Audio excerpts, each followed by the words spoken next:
It was Wakko's birthday, and almost all of his friends from school came to his party that they had outside of the apartment. Even though Toons couldn't age or grow older, Wakko and his siblings still loved the idea of having birthdays like humans do. Everything was going great, all thanks to Kate's father, Jim, who made this happen.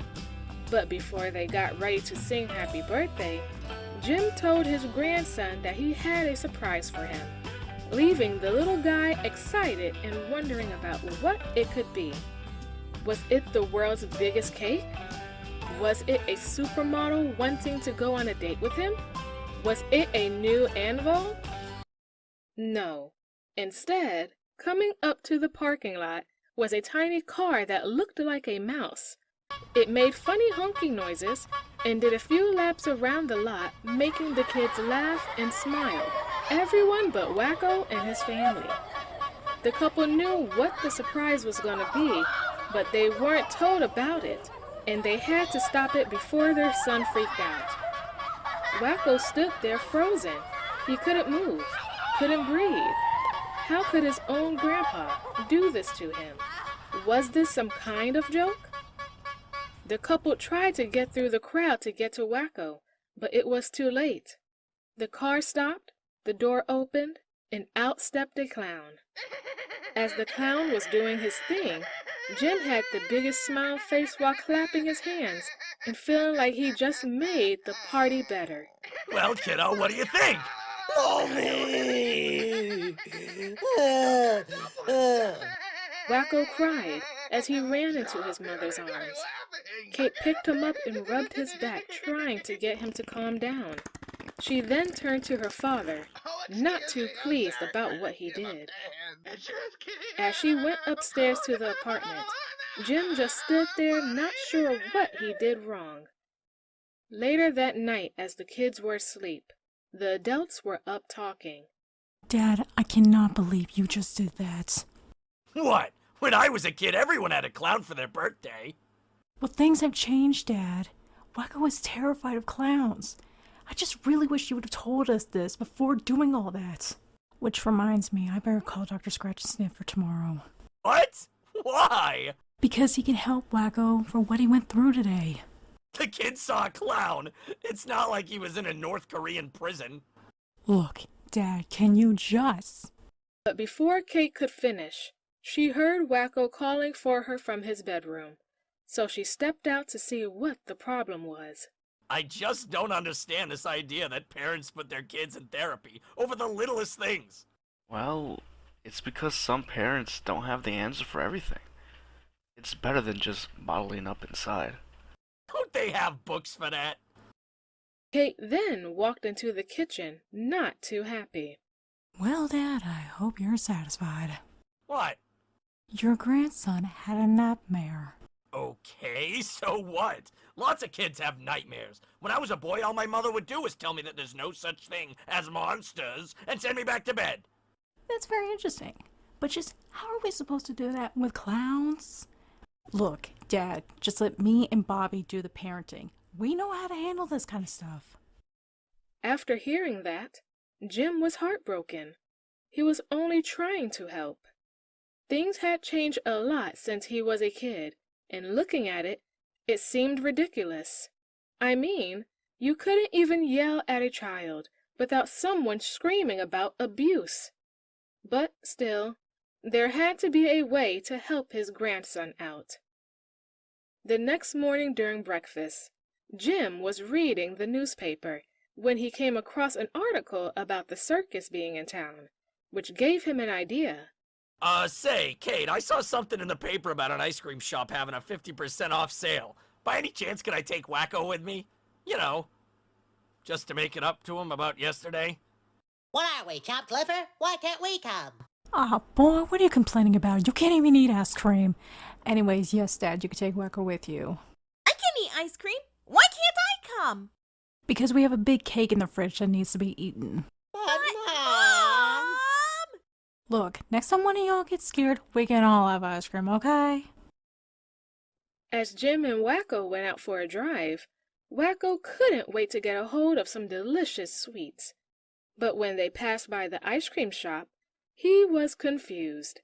He told his grandpa that he missed their stop, but Jim told him that they had other plans, which was a surprise, and after hearing that, Wakko started to get worried.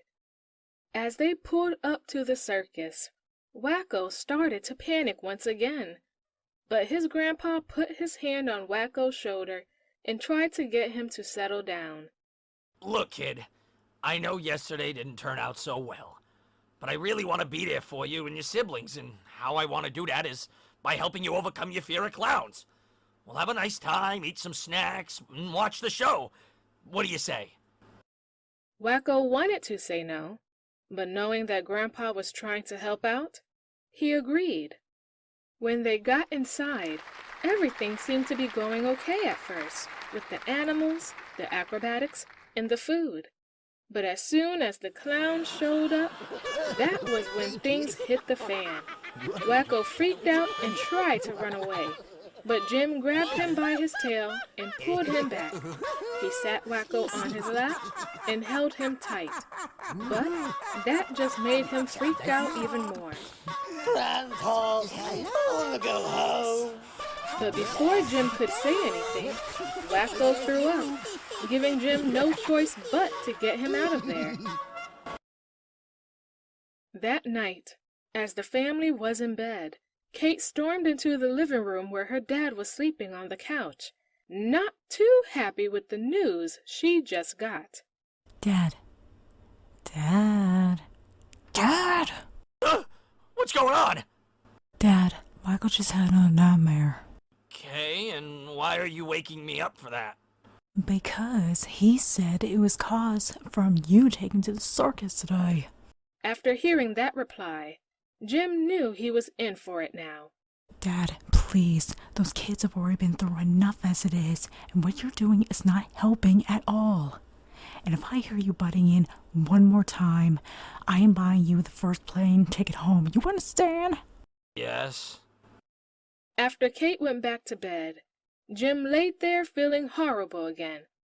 All he wanted was a fresh start with his daughter, knowing he didn't stand up for her while she was growing up. Maybe she was right. Maybe he should stay out of things. As a few days passed, it was Halloween night. Yakko, Wakko, and Dot were really excited to eat so much candy to the point where their bellies would hurt. With their pillowcases in hand and dressed up as their favorite comedians from the 40s, they were off.